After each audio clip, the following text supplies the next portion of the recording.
Good morning and welcome back to Tabletop Tuesday on Gaming with ADHD. Today we are going to take a look at a small card game that I discovered at Dice Tower West, which is Architectura from Hobby World and Arcane Wonders. Now, this game was released in 2018 and it combines tile placement and area control for a fun and quick game. I've only played it as 2 players so far, but the uncomplicated rules made it a really enjoyable experience.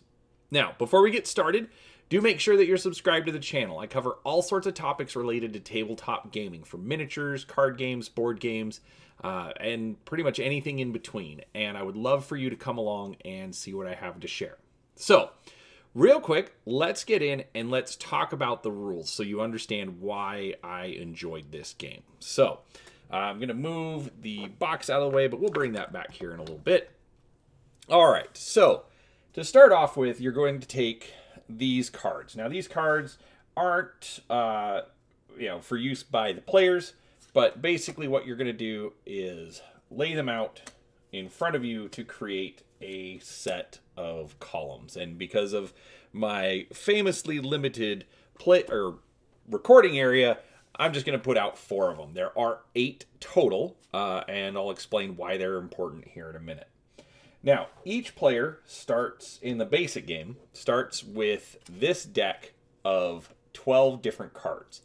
So, as you can see, the card has numbers around each edge, a name, and a special rule in most cases. Now, when you play the card, you're going to play it with the title up. So this is the default value of the card. Now on this card, you can see that all of the values are 1. Now, we then go to our tavern. So this says we can destroy an adjacent card, and it's got values of 1, 2, 4, and 6. The barn, the market, the store, the school, the stable, the temple, the park, the mansion, the manufactory, and the revenue house. Okay, so these are all the basic cards. Every player is going to have this exact same deck. Now, to start the game, each player is going to draw a hand of, they're going to shuffle their cards, so we'll just do that real quick. And then draw a hand of 3 cards. So, in this case, I drew the barracks, the tavern, and the barn. Now, you want to assume that there is a column or a row for each player. So in this case, we're going to play with 2 rows across and 8 columns. Now, the first player to go would take a card, and they have to place it in the leftmost spot in the first column.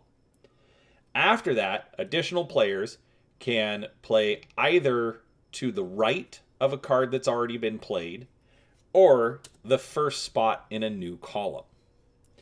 Now, if you play to the right of an existing card, there are a couple of rules that you have to keep in mind. Now, let's go with this one. All right, so we're going to use our tavern. Now, if I play a card, actually we're going to bring in another one. So say I play the mansion. Now the mansion is worth more than double the points of the current value of the tavern. So in this case, the tavern would get destroyed. So it gets flipped over because the card played to the right of it is more than double. Now, this effect, whether it's destroyed or any of the further rules I'm going to talk about, only applies when you play the card to the right. So if you move a card, do something else based on card effects, you're not going to trigger that effect. It's only when the card is played to the right. So if I do more than double, I destroy it. If I play a card that is greater than the card to the left, but not double, so in this case it's 3 is greater than 2, I am then going to rotate counterclockwise, or in my head I call it rotating it down because the point value is going down, So I rotate it to a lower value. Now, if it's already at its lowest value, you don't rotate it again. So let's put our tavern back, because then if I play a card, that's equal, nothing happens. Easy enough. But if I play a card to the right that is lower in value than the card to the left, I then rotate it clockwise, or again, in my terms, I call it rotating up, because I'm going to rotate it to a higher point value. So in this case, it's going to go from 2 to 4. All right. Now, occasionally, you will have a reason to play these tokens. They have, looks like a kind of a little Roman building, kind of an icon on it. And this is a protect token. So in this case, if I played the barracks, it says the next card that you play is protected. So I would take this token, and let's say I had played the tavern next, I would put this token on it, and then any card that plays next could not affect this card because it is protected. Now, there are cards that have that icon on them already, and if they already have it, then it counts as if they had the token on it instead. All right. Then at the end of the game, each player is going to total the value of the cards that is upright towards their points. So in this case, if the mansion was upside down and worth 12 points, that's what I would count. The tavern has been rotated down, so it's only worth 1 point. So if these were the 4 cards that I had, I would have a total of 17 points. So each player keeps playing until they run out of cards, or until they have nowhere that they can play. Okay, basically, if a card can't be played, then at that point the game is over. Now, a couple things to point out. This is the basic deck. Everything is pretty standard, pretty normal. But each player also has an identical advanced deck. So these can be used to swap out and create your own custom deck. As you can see, the Graveyard and the Magic Academy do have the Protect icon on them. Oh, one rule that I did forget, there are 2 cards that are a little different. So most of the cards just have a basic number, as you can see, 8, 4, 6, 5, etc. Now, the Manufactory has the value of number. It's not no, it's short for number. And depending on the column that you place it in, determines the value of the card. So in this case, in column 4, this card would be worth 4 points. If I rotate it clockwise twice, it's number plus 2, so then it would be 6 points. The other option is X, and X is equal to the points of the card to the left. So, in this case, the revenue house is equal to 8 points. Obviously, we have X plus 1, X plus 2, and X minus 1 as well. So, again, very basic, very simple, easy to understand. So with the advanced deck, you can swap some of these cards in. You have another number value, you have another X value, but then they all have more advanced special rules. So, for instance, the Fountain, place your protection token on any eligible space. So not even, an area that, you haven't even played a card in, and basically you're saving that space for later, at which point you would take your protection token back. Pharmacy, swap 2 cards within any column. So they do give you a variety of rules, and the fact that you can customize your deck to be playable, in the way that you want to play, is a fantastic addition to it. All right, so that is the basics on the rules for Architectura. So why did I get this game? And to be honest with you, I have absolutely no idea. Okay, I don't know I did not know what I was buying when I did so. I was at the Arcane Wonders booth at Dice Tower West. Somebody was talking to the representative and mentioned Architectura, and they had a small conversation, at which point the rep mentioned that Architectura was going out of print and would no longer be available, and so he was selling the $25 game plus the $15 playmat for $10 total.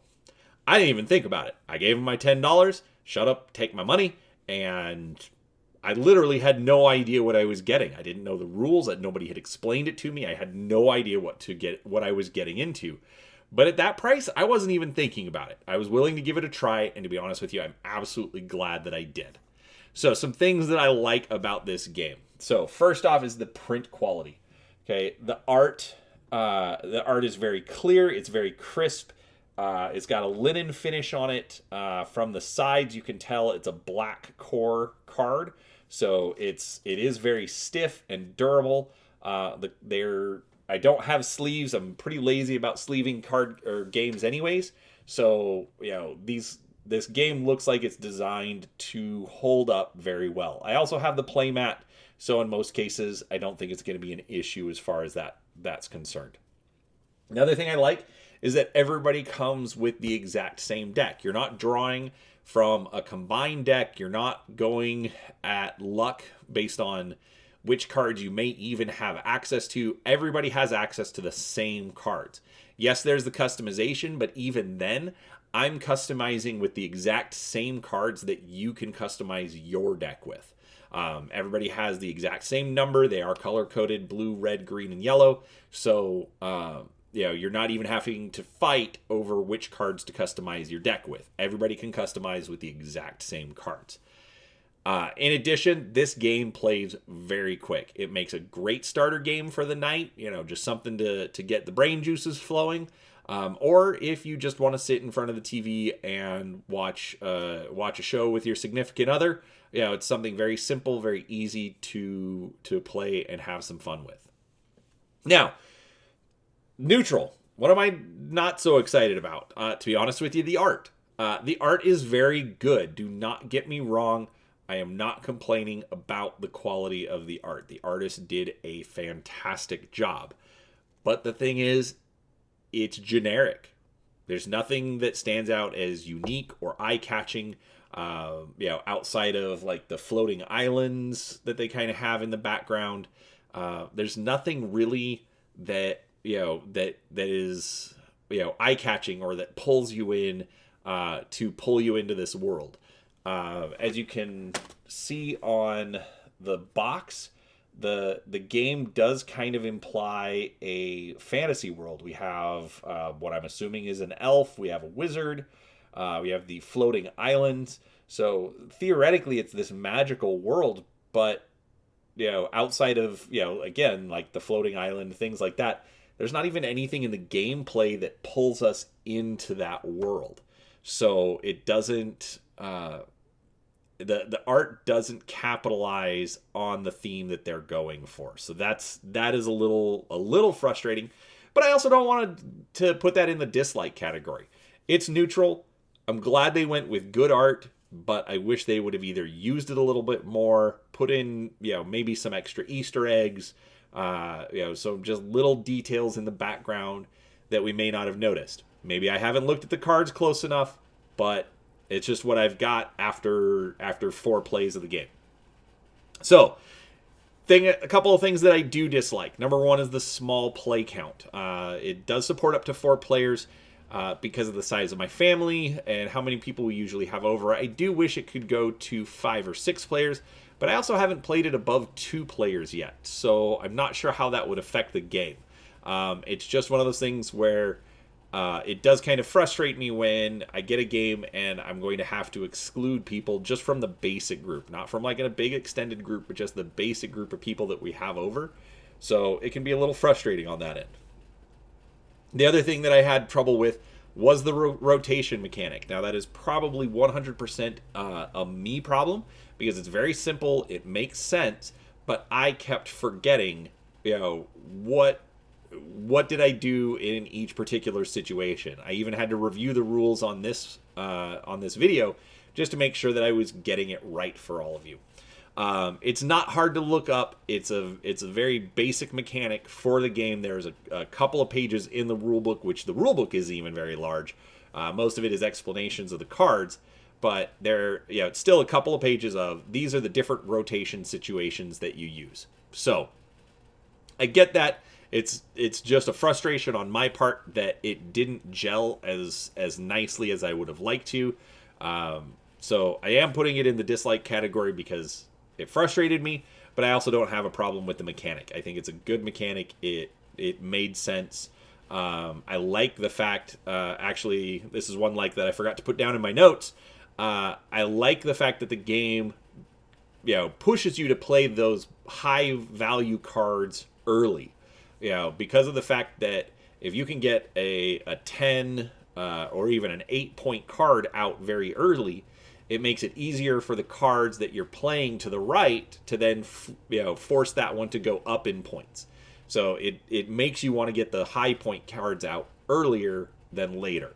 But earlier also does make it even easier for your opponent to be able to destroy your cards from time to time. So there's definitely some strategy in it. Overall, I absolutely enjoyed this game. Obviously, I was not risking much for $10, but even at retail or a small discount, I'd still be happy with it. I'll be honest, I probably would not have gotten the playmat at that price. But for the base game alone, I absolutely think the price is worth it. Now, with that being said, at the time of the recording, Arcane Wonders is planning on discontinuing the game. So, while you may be able to pick it up at the secondary market or even at some retailers still, unfortunately, it may not be available for much longer. If you have the option to get it, I absolutely would recommend it. It is a very nice, light game to play, but I will be honest, I wouldn't necessarily recommend running out to pick it up. Don't get me wrong, I enjoy it, but it's not necessarily a must-have. This was a fun, light, low-cost game that I'm going to enjoy. But obviously your mileage may vary. So, with that said, thank you for watching. I do appreciate your time. If you like the video, please do give it a thumbs up. Do subscribe to the channel. Like I said, I am constantly trying to get more content out, and hopefully I have something else that you want to see. So, thank you for watching, and we'll talk to you next time. Bye.